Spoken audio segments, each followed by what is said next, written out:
আজ 17ই আগস্ট অভিনেতা শাহেদ আলীর জন্মদিন।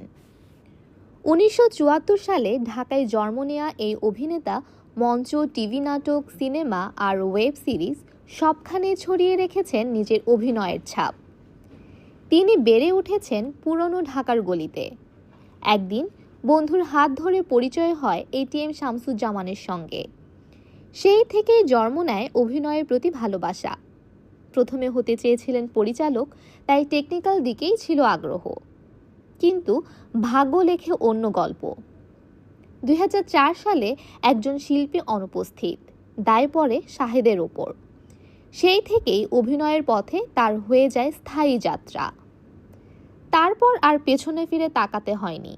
চ্যালেঞ্জিং চরিত্র মানেই শাহেদ আলী। নাটক, টেলিফিল্ম, ওয়েব সিরিজে তার অভিনয় মানে বাস্তবের কাছাকাছি এক অভিজ্ঞতা। শুভ জন্মদিন শাহেদ আলী। আপনি চরিত্রে নন, আপনি নিজেই এক চরিত্র।